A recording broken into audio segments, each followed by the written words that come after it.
Very good evening, dear students. Welcome to Bajirao IAS Academy, the Hindu news analysis. Today is 2nd January 2025, and today we have some articles from different newspapers. We'll try to discuss all those important articles in a very detailed manner, and along with those important articles, we also have one mains practice question. This is also a very important question, so we'll try to discuss this particular question as well. So we'll try to generate as many dimensions as possible for this particular question, so that the structuring and presentation of the answer would be as impactful as possible. Now there is a news article about the government's fertilizer subsidy. Now India is one of the country where a substantial number of population have been directly or indirectly dependent on agriculture sector. So even though agriculture sector's contribution to GDP is very minuscule, but government provides subsidy on fertilizer to the farmers because it is very important at the international level, particularly in the international markets. Fertilizer costs are very high, so therefore farmers generally cannot afford higher fertilizer costs. So in order to ensure that farmers would be able to get fertilizer at affordable prices, government announces subsidy on those fertilizers so that farmers can purchase fertilizer and they can use fertilizer in those crops. And apart from that, it could also increase agricultural productivity, and that would result in ensuring food security of the country along with ensuring better incomes for the farmers. So recently an article that is given here, so this article says that government extends special subsidy on diammonium phosphate, which is also known as DAP. Right, so government extends special subsidy on DAP, weakening rupee upsets calculations. Now remember here is that now India mostly imports fertilizer, right? So we import first fertilizer from other different countries because we do not have adequate manufacturing capabilities in India, particularly with respect to fertilizer.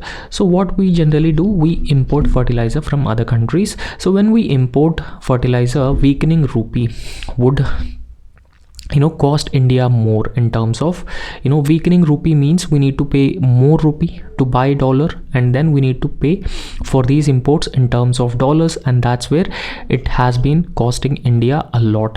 So here you could see that weakening rupee upsets the calculations. Whenever we are importing more fertilizer from other countries, then weakening rupee would of course cost India a lot of money because we need more rupees to purchase dollars, and then we need to pay this fertilizer import in terms of dollars.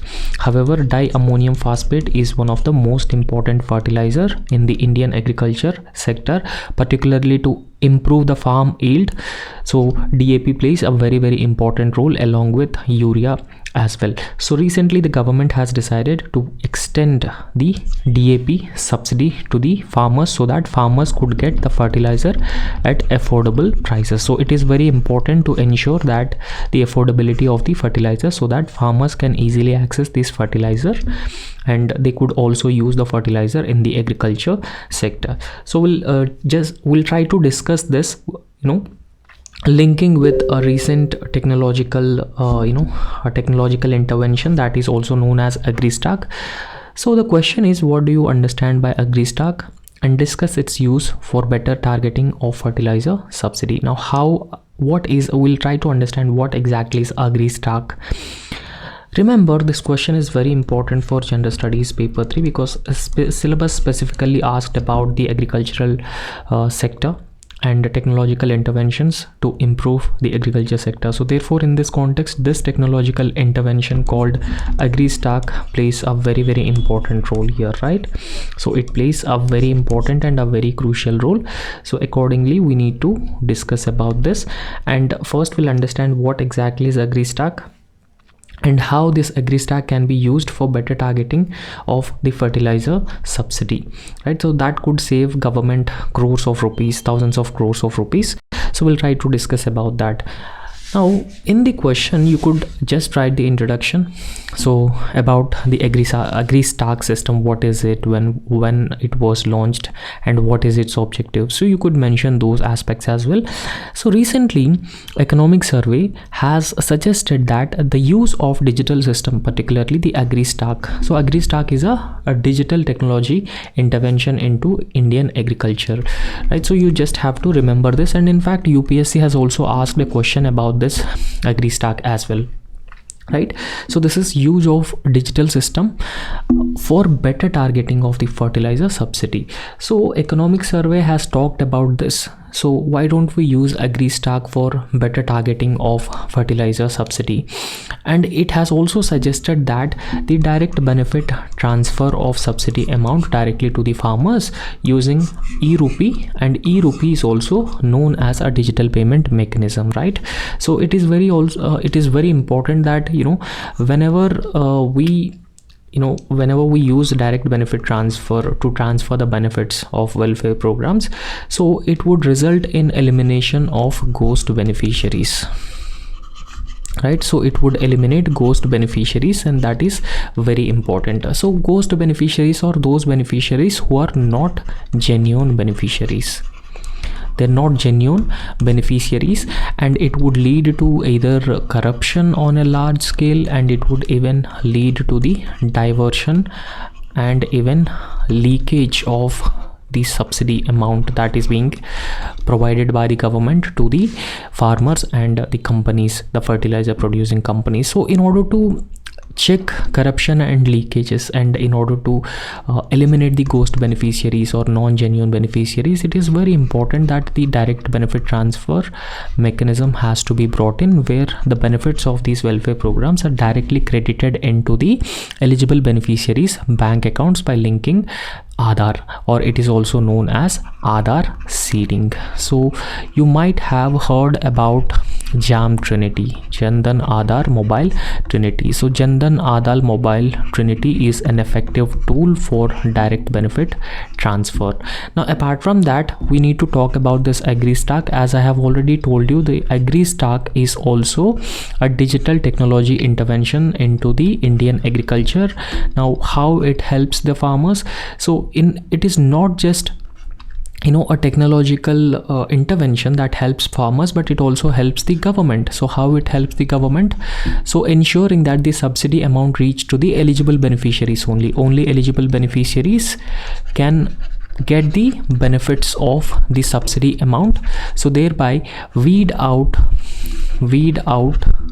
corruption, leakages, and it would also minimize the exclusion errors as well, right? So exclusion errors are also another major problem in the Indian agriculture sector. So this is how you could write the introduction. I have already explained what is direct benefit transfer and what is this AgriStack mechanism. So both DBT and AgriStack mechanism have been suggested by the economic survey. So that's how you could write the introduction. Now we'll try to understand what exactly is AgriStack, as I have already explained. So we'll also again try to understand about this. So AgriStack is not a one single technology, rather it is a collection of different technologies, and along with the collection of different technologies, so it also involves digital databases. Now with what happens generally with the digital databases? Now with digital databases, it would result in data-driven policy making, or it also results in evidence-based policy making. So they are very important component, evidence-based or data-driven policy making. So therefore AgriStack is a different collection of technologies, and it also involves the digital databases as well, right? So it specifically focuses on farmers, because as we have already discussed that it is an agriculture intervention that could potentially revolutionize the agriculture sector, which has been in distress. We all knew about that, right? So it specifically focuses on farmers along with the agriculture sector, right? So this is the focus area of the AgriStack. And in fact the AgriStack will also create a unified platform, or you could also say that it also creates a single platform for the farmers. and this particular single platform will provide all the services, the end-to-end services across the agriculture sector. So thereby it benefits the farmers that, whenever farmers need anything, farmers can go to this digital stack and they could get all the end-to-end services. Ultimately it would benefit the farmers. However, the problem is digital divide is a problem, right? So digital divide is a problem, and apart from that you could also write administrative apathy, right? Administrative apathy. So that is also another major problem into the agriculture sector, particularly implementation of digital stack. So I hope you knew what is a digital divide and also the administrative apathy and reluctance which is actually existing in the Indian administrative system when it comes to providing benefits to the eligible beneficiaries. And this digital stack also aligns with the Digital India program. We all knew that in order to bring digital revolution in India, a program called Digital India has been launched by the NDA government, and in fact this digital stack is aligned with the India's Digital India program. And this Digital India programs, the overall objective is to digitize data across various sectors. So irrespective of agriculture sector, so there are different sectors, so it aims to digitize all the data across different sectors. So that also includes land record digitization programs and even the medical information as well. For example, we have a National Digital Health Mission.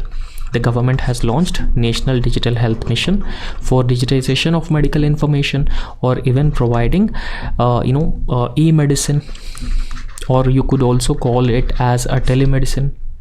And for digitization of land records, the government has launched Swamitwa program, right?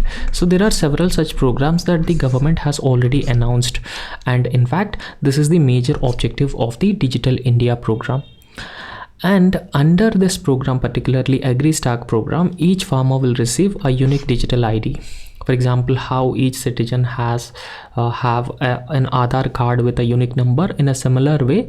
So digital agriculture stock also provide each farmer with a unique digital ID, and this ID containing the personal details of the farmer, land details and the production, and even financial details in case any farmer have taken any loan from any institutional lender. So all those details would be mentioned, and in fact this unique digital ID number will also be linked with the Aadhaar number as well, right, for other benefits. So that could potentially help farmers, right? And in fact so how this AgriStack can be used for better targeting of the fertilizer subsidies. So this is what we need to understand. So we have discussed that the economic survey has suggested AgriStack for better targeting of fertilizer subsidy, but how AgriStack can actually be used? So in the second part of the answer you need to discuss about this as well. So first and foremost, we talked about AgriStack, that it provides every farmer with a unique ID, and then the ID would be linked with the Aadhaar card. So linking the subsidies which are being provided to the farmers with either Aadhaar or a unique identifiers, right? So either with the Aadhaar or with the unique identifiers. So this AgriStack mechanism would over a period of time ensures the direct delivery to the intended beneficiaries. Okay, so there will be no intermediaries, no middlemen. The benefits would be directly provided to the farmers without any intermediaries. So thereby it would particularly reduce corruption, and it would also improve service delivery, and it would also result in better targeting of the farmers as well, the eligible farmers as well. So that is one such benefit. Now whenever there are intermediaries and whenever there are such problems existing between the farmers and the government, so there is a higher chance of leakage and corruption. However, AgriStack ensures that these group of people are the eligible farmers or eligible beneficiaries. So the benefits should be provided to the farmers. So this is how it usually works. And apart from that, automating subsidy distribution through AgriStack. So the subsidy distribution to the farmers either through direct benefit transfer or directly providing the subsidies to the farmers. So that would particularly cuts down on manual processing and paperwork, right? So there's no need for the paperwork, and there's also no need for the manual processing of all these subsidy distribution to the farmers. So earlier everything is being done through manually, through paperwork, and that results in policy paralysis, right? So because it used to take a lot of time, and this digitization, which is actually part of the Digital India program, so it would lead to the cost savings, right? So you could save a lot of amount, and it would also result in better resources allocation. And apart from that, don't forget about that, the one thing is that it would create a huge amount of data, and the data can be better analyzed, and the data can also be utilized in data driven policy making, evidence based policy making, and also appropriate interventions as well. For example, if there are any shortcomings, any limitations in subsidy delivery to the farmers, so those shortcomings can be adequately analyzed, and appropriate policy interventions can be framed by the government, can be formulated by the government. So that's how the agri-stock would usually help the government, would help the farmers as well. So it would essentially ensure financial prudency, right? Financial prudency, and that is very important for government, because it plays a very important role in subsidy rationalization, right? Subsidy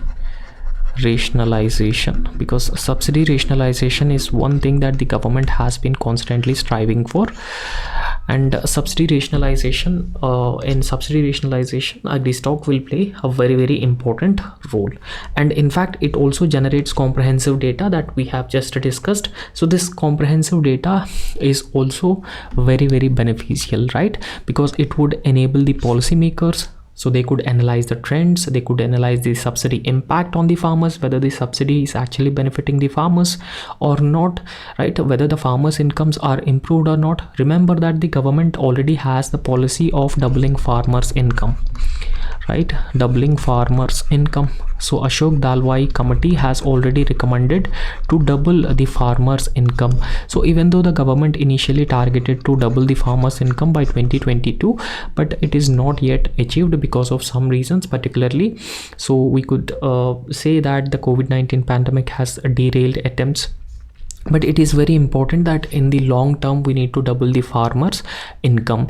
We need to ensure that the farmers would receive the remunerative prices for their crops, right? So in this context, agri-stock will also play a very, very important role, empowering the farmers with the appropriate interventions from the government. And in fact, so we can also say that agri-stock plays a very, very important role in digital financial inclusion. Now, what exactly is digital financial inclusion? So financial inclusion essentially means that farmers having access to savings, right? Farmers can have access to formal savings mechanism and institutional credit, and farmers have access to insurance, and also pension amount, and not just these, access to DBT under various government schemes. For example, what we could call various government scheme, PM Kisan was one such government scheme which aimed at providing input, incentive of 6,000 rupees to the farmers. And apart from that, there are a lot of pension schemes as well, so not specifically for the farmers, even for the general people also. For example, Atal Pension Yojana was one such pension scheme. So pension access and insurance access, and Pradhan Mantri Fasal Bima Yojana is another scheme where farmers are being provided access to insurance, and even institutional credit, particularly the Kisan credit card scheme, so which ensures institutional credit to the farmers. And apart from that, savings as well, particularly with Pradhan Mantri Jan Dhan Yojana program. So agri-stock will play a very, very important role in ensuring financial inclusion of the farmers. And even agri-stock will also help farmers adopt the modern practices. There are several modern practices or best practices or best examples which are being followed in different parts of India. So those best practices can be shared across India, so that farmers can adopt modern agricultural practices such as climate resilient agriculture. So we could call a climate resilient agriculture, right? So apart from climate resilient agriculture, so we could also talk about precision agriculture, precision agriculture, and even we talked about natural farming, and even zero budget natural farming formulated by Subhash Palekar. So such best practices can be adopted by the farmers, so they are also called as environment friendly or eco-friendly practices, so that would benefit the agriculture sector as a whole and even the farmers.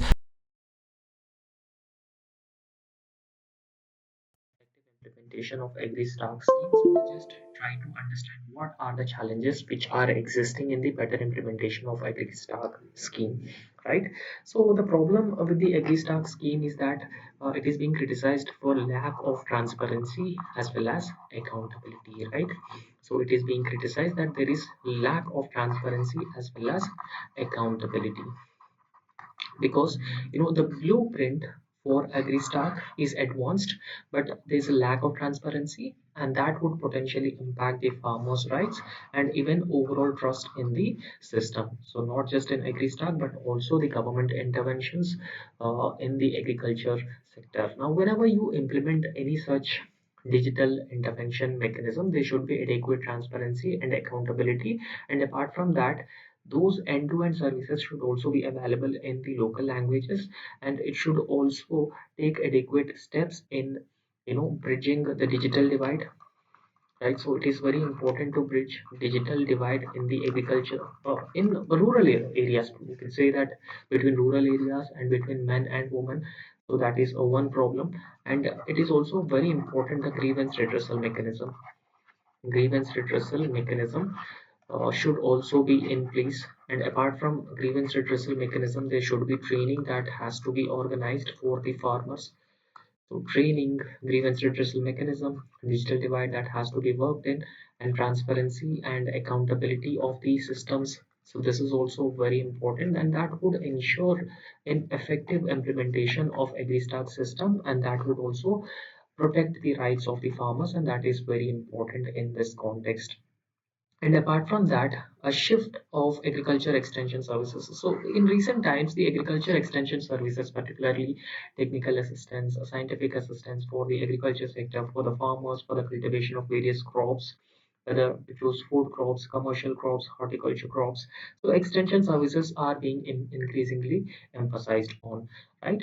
So, right. So in this context, it is very important that these extension services are being provided through digital means, and also private domains are increasingly used for providing these extension services.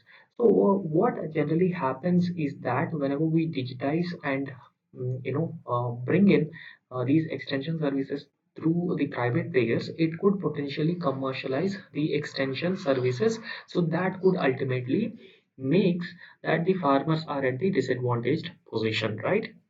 And in fact, not more farmers can access such extension services if they are being commercialized. So because if you look at Indian agriculture sector, more than 83%, so around 83 percentage of India's farmers are small and marginal farmers, not large farmers.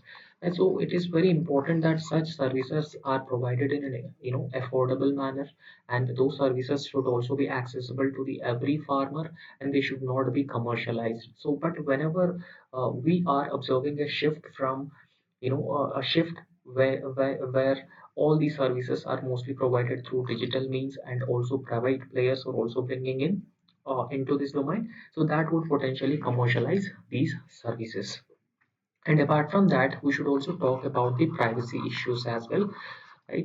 Privacy and even increasing instances of cybercrime, and we lack the data protection laws in India, and that is also another major concern, right? So even though there was a national data protection law that is not yet implemented, but we lack the data protection laws. Like countries in European Union and even Australia also have a data protection law. Now, when we don't have a data protection law, and even the data protection architecture in India is also largely inefficient in this context. So it could result in vulnerability for the Aadhaar database as well, right? So we could, recently observed the cyber attacks and even breaches into the personal information. So this actually raised a lot of concerns about the data security in India along with the privacy. So thereby it has been impacting overall the trust of the farmers on the system and even the agri stock as well.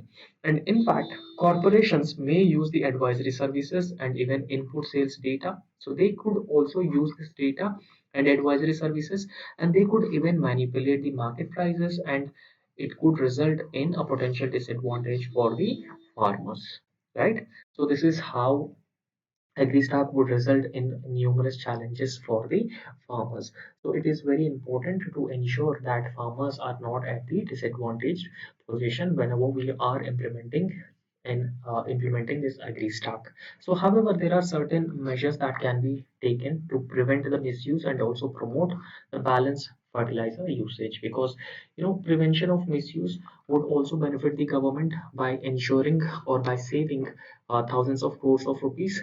So that would result in fiscal prudency of the government for the government, right?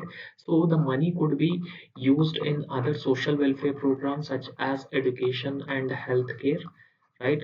Social welfare programs and government subsidy burden could be substantially reduced, and it could even reduce the fiscal deficit of the government as well. And apart from reducing the fiscal deficit, remember that Fiscal Responsibility and Budget Management Act, so it has mandated that the government should progressively reduce the fiscal deficit over a period of time.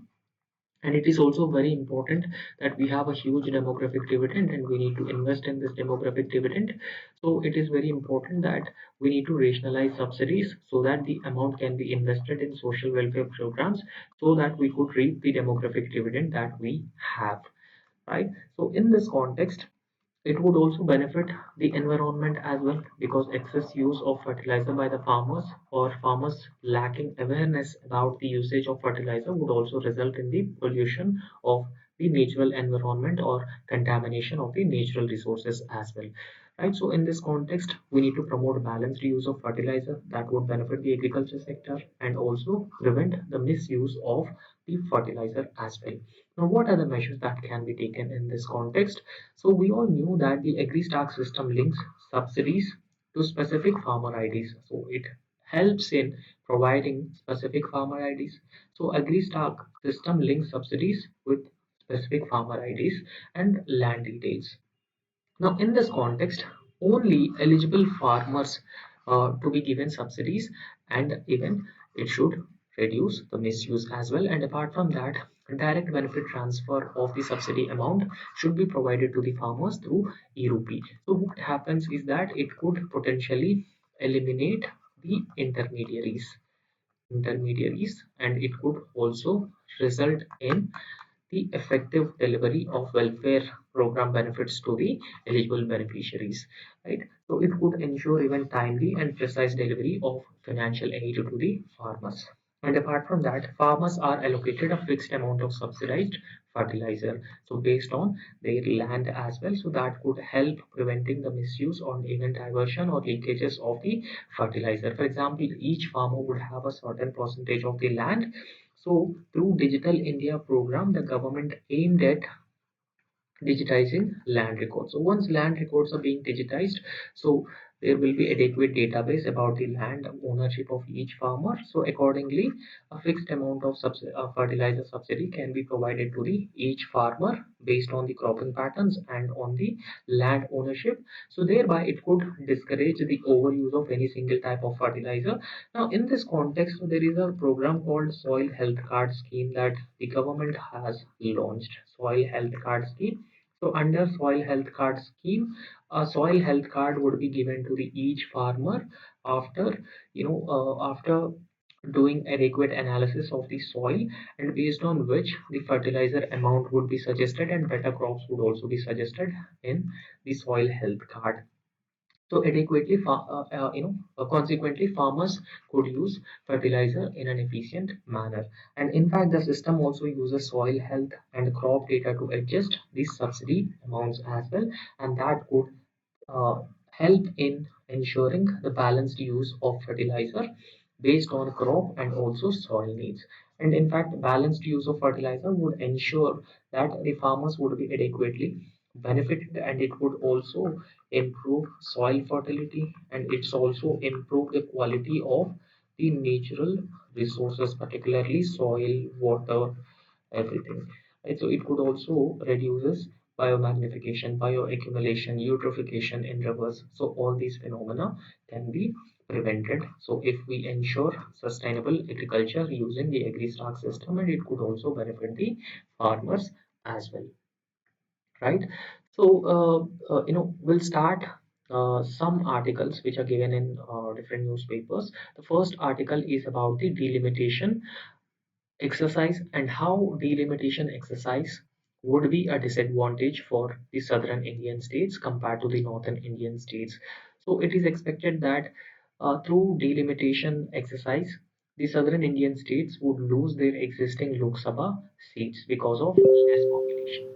So one thing that we need to understand here is that delimitation exercise has taken place 4 times after independence, but due to some concerns by the southern Indian states or other states with respect to change in their representation for Lok Sabha seats, so the delimitation exercise has been put on hold since 1970s up till 2026. However, it is expected that the central government would go ahead with the delimitation of the constituencies.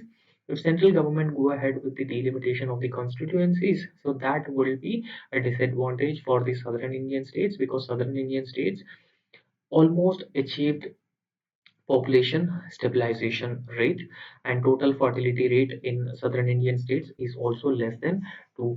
It is also less than the national average. Now in this context, the southern Indian states will be at the disadvantage, and it is also expected that the southern Indian states will also lose representation in the Lok Sabha, and that is very important. However, states like UP, their a number of seats, because of increased population, they would get more seats, their representation would increase.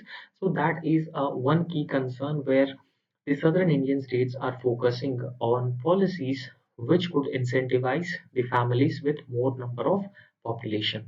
So this trend may increase population again, so India may not be able to achieve the population stabilization that is very important for the development, and that is also very important for the adequate distribution of the resources across the population. Right. So we'll understand how delimitation will ensure reversing population control. So as of now, the southern states are performing very well in terms of controlling the population, but this delimitation exercise would further incentivize, would further create more and more fears in the southern Indian states, and consequently, it would result in southern Indian states encouraging families to have more and more children. Right. So first, we'll try to understand. So as I have already explained this, very briefly. So we'll understand the context. The context is that chief ministers of Andhra Pradesh and also Tamil Nadu, both Chandrababu Naidu and also M.K. Stalin. So they were quite peeved about the question of proposed delimitation exercise. So that will happen after 2026. Right? This delimitation exercise will happen after 2026, and even the possibility of subsequently the loss of parliamentary seats. So if the delimitation exercise takes place, that would result in loss of the parliamentary seats for these southern Indian states. Now, how population control influences the delimitation? So that aspect we'll try to understand. Now, we all knew that the delimitation exercise is potentially based on the population count, right? So ensuring that so this delimitation committee is being appointed by the president, right? So in fact, after every census, Parliament passes a law, and based on law, president forms a delimitation committee. And this delimitation committee will change the boundaries of the existing constituencies to ensure that each constituency has equal population, right? So in this context, imagine that, for example, the delimitation committee has come to the conclusion that each constituency should have 50 population, right? So 50 individuals, each constituency should have 50 individuals. Now imagine that in Uttar Pradesh there are 10 individuals, sorry, 100 individuals. So Uttar Pradesh would get 2 Lok Sabha seats. And southern Indian states, particularly Tamil Nadu, have made significant strides in terms of controlling population. Because of their population control methods, Tamil Nadu together has only 50 population, so they would get 1 seat only. So this is what has been happening, right? So that's where the southern Indian states are being very critical about the delimitation exercise, and that's where they are focusing on reversing these population control methods as well. So delimitation exercise is based on the population control count, and that determines the number of seats which are being allocated to the states in parliament. And in fact, as we have already discussed, the southern states like Kerala, Tamil Nadu, Andhra Pradesh, so they have achieved the lower fertility rates, and even the total fertility rate of these respective states is less than the national average, right? So what is a total fertility rate? So that is also asked in UPSC prelims examination. So a woman can, how many number of births that a woman can give in her lifetime is known as total fertility rate. As per National Family Health Survey 5, the total fertility rate is almost 2.1 and 2.0, and it is further expected that the fertility rate would also come down. In urban areas, the fertility rate is 1.8, but in rural areas, the fertility rate is above 2.0 percentage.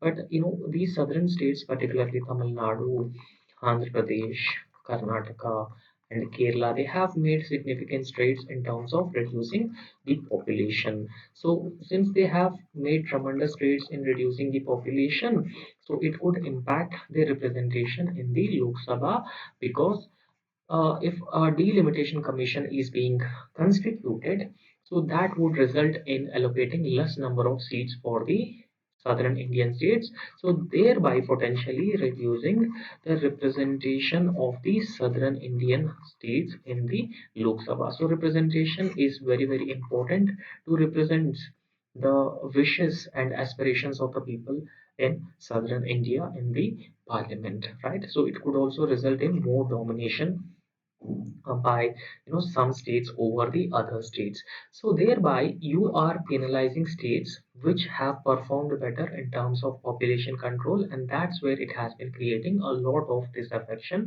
against this delimitation exercise based on the population. However, the states with a higher population growth, particularly Bihar, UP, and even other states with a high population growth, mainly in northern India, so they may gain more number of seats because the population has increased, and delimitation exercise would be done based on population count, right? So because of that particular reason, so they would gain more number of seats, leading to an imbalance in the political representation in the parliament, right? So what will be the implications of current demographic trends in the political representation? That is what we should understand here. Now the impending, the coming delimitation exercise, so that will be scheduled for 2026 after the census data would released. It may lead to a significant redistribution of the Lok Sabha seats among all different states, and that's where the northern Indian states would gain more seats and southern Indian states would lose the seats that they already have. Right. So, for example, if we talk about data specifically, it is generally expected or it is suggested that Uttar Pradesh could gain 14 more states or 14 more seats. Now, Uttar Pradesh already have a more number of seats. Uttar Pradesh is the state with more number of constituencies, particularly for Lok Sabha. But Uttar Pradesh may gain 14 more seats, and Tamil Nadu, it has 39 seats as of now. It would lose 9 seats because of the population, and it would have only 30 seats. But on the other hand, Uttar Pradesh may gain 14 more seats, right? So this is being seen as injustice on the part of the southern states because of their efforts in terms of population control, right? So the southern states have been, time and again have been arguing that using population to determine to determine the political representation of different states, or even using population of different states to give constituencies, so that could undermine the federal structure in India. So because how it undermines the federal structure, because some states in southern part of India would have a lesser representation in the parliament. And apart from that, they contend that it is unjust to penalize regions that have successfully managed the population growth. It is true that the southern Indian states have successfully managed the population growth, but now through delimitation exercise, the government has been penalizing those states which have successfully managed the population growth while rewarding those with the higher growth rates. However, there are certain arguments for the reversal, right? So in favor of the reversal. So reversal in the sense that whatever population control policies that they have followed, the southern states, they're planning to reverse those policies. They're planning to incentivize the families with more number of kids, right? So arguments in favor of the reversal. So South Indian political leaders, so they are advocating incentivizing larger families as a means to maintain and even increase the political representation in the light of the delimitation concerns, right?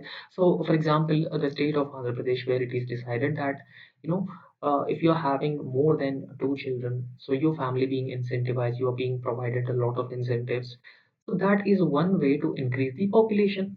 So earlier, China also followed a policy called One China policy, right? So if you have two children, so you will be disincentivized.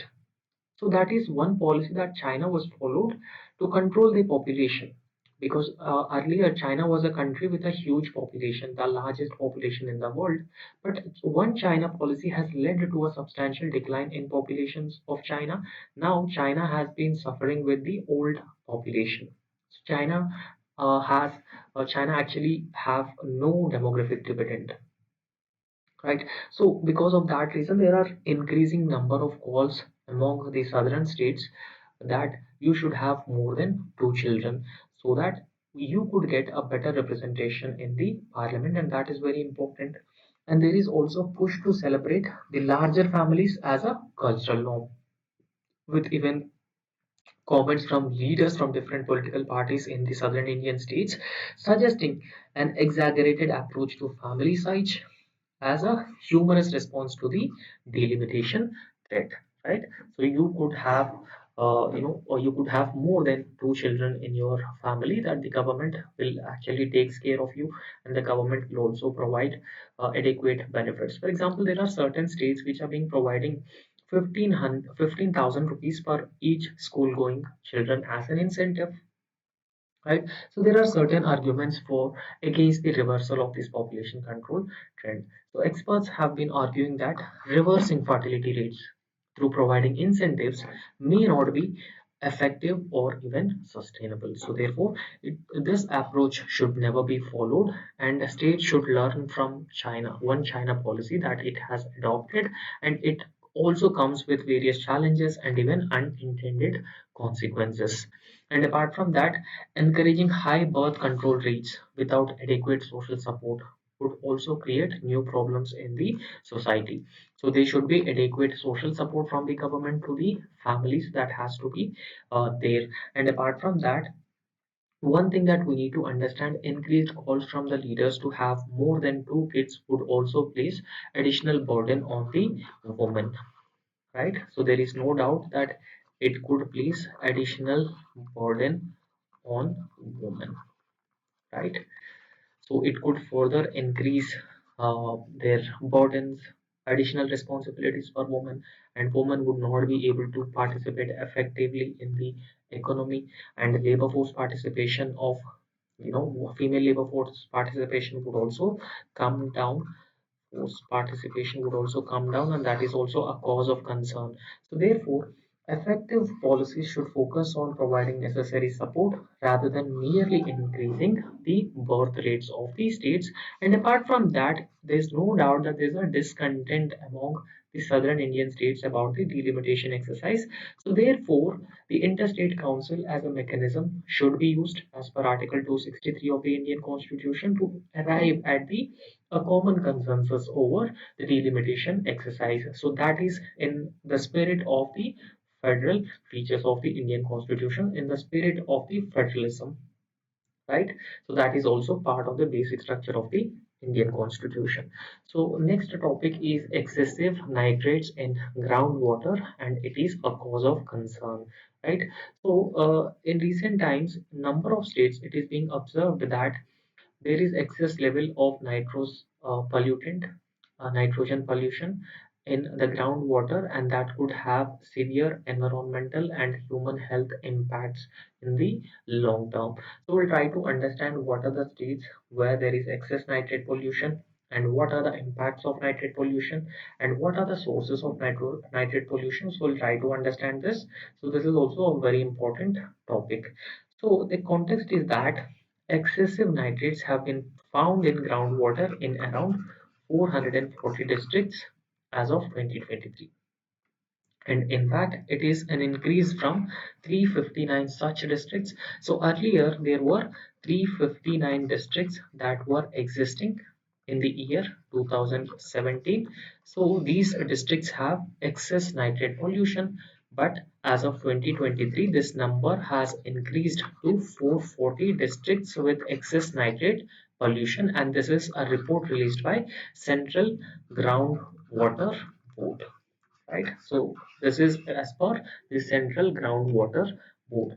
So we'll try to understand some data with respect to excess nitrate pollution in various states and districts, right? So we all knew that nitrate pollution is a health hazard, particularly for young children. We also knew about the blue baby syndrome because of nitrate pollution, and excess nitrate pollution would also result in environmental toxicity, so that is also not good for the environment along with the human health as well. However, data from the Central Groundwater Board suggesting that about around 56 percentage of India's districts have excess nitrates.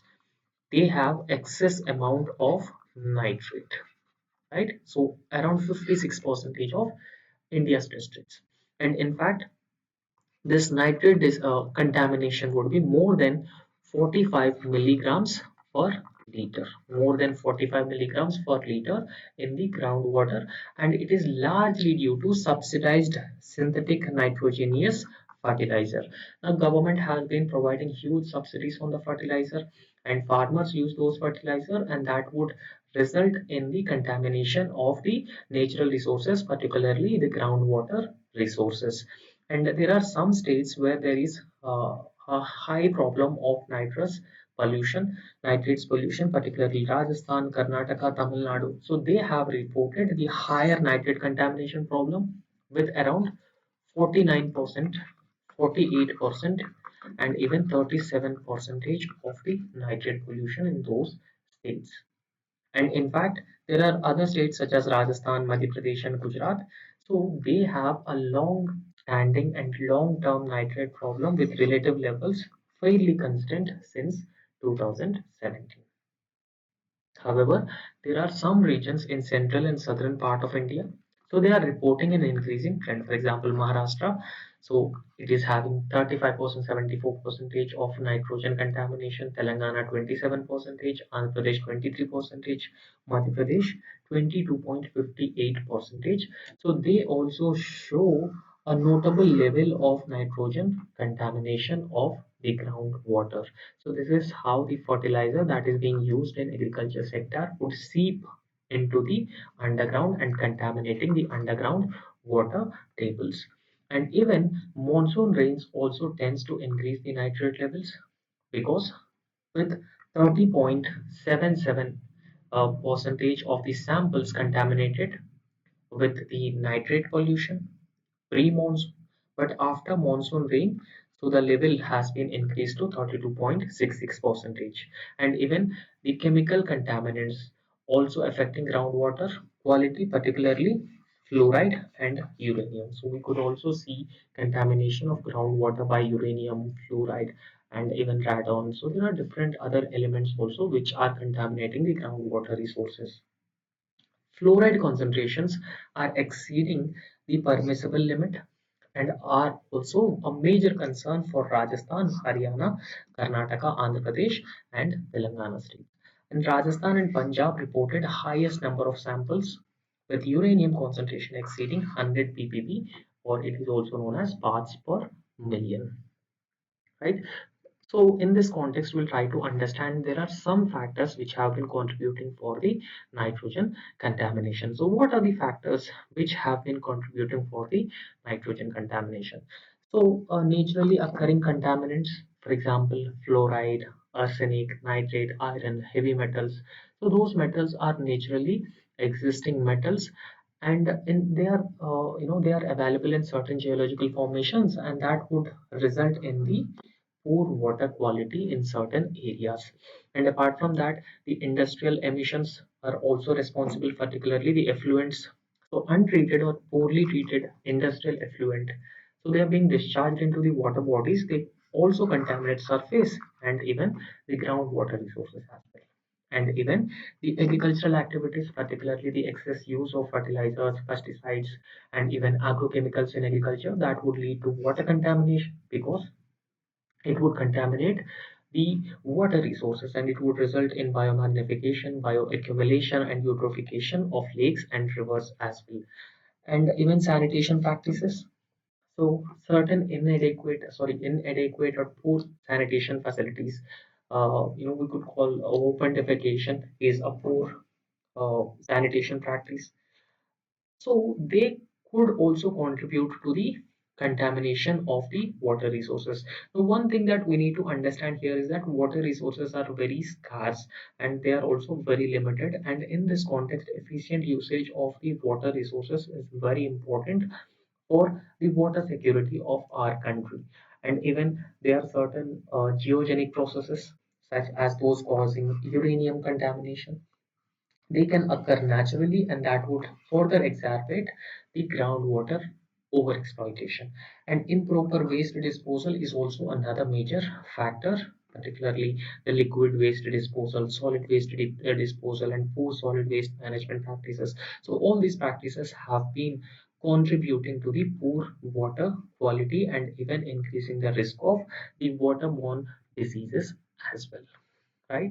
So the next topic is the government extends special subsidy on diammonium phosphate. So we have discussed a mains question on this. So we'll try to understand what the government has announced as part of extending special subsidy on the diammonium phosphate.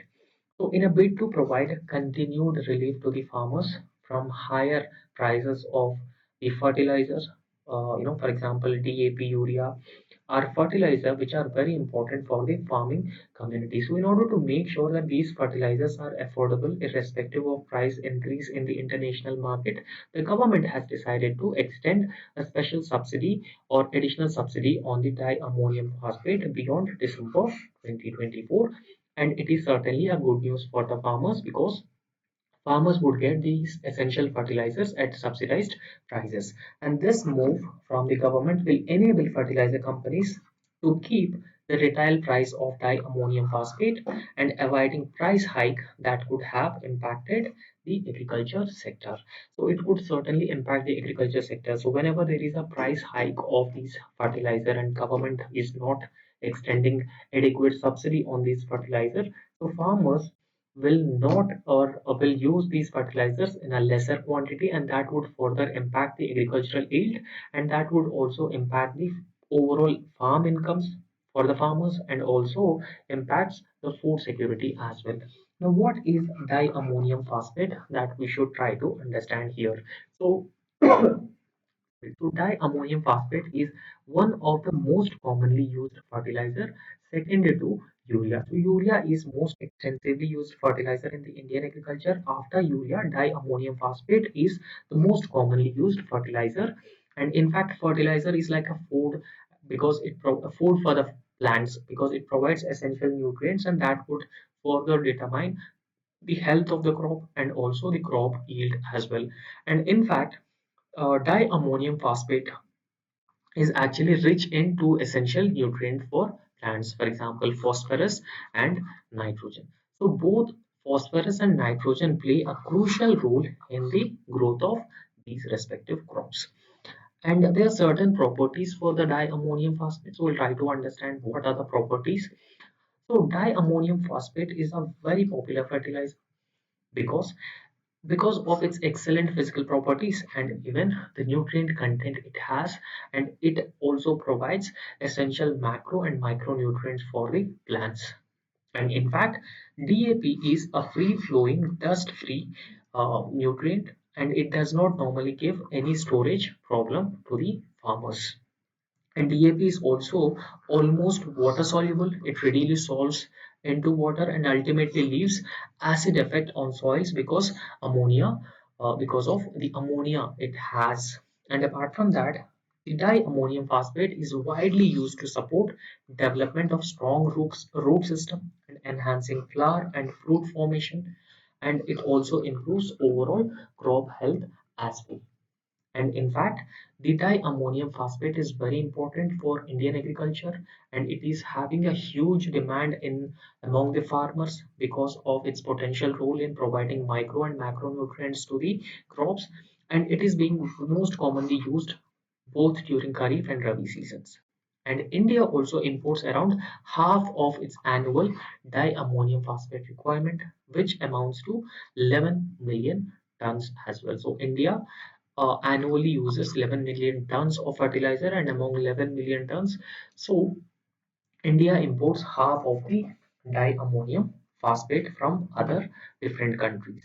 And in the international markets, the cost of diammonium phosphate is not stable. It is volatile due to a number of factors, such as the geopolitical factors that comes into play, particularly the Russia-Ukraine war.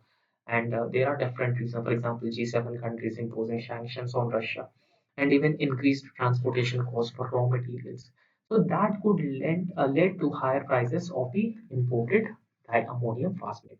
So what is the government policy that has been governing subsidies to the fertilizer subsidy to the farmers? So a policy called nutrient-based subsidy for potassium and nitrogen fertilizers in India. So this nutrient-based subsidy program has been introduced in the year 2010, and this nutrient-based subsidy scheme provides subsidies based on the nutrient content of potassium and nitrogen fertilizers, and that also includes the diammonium phosphate as well.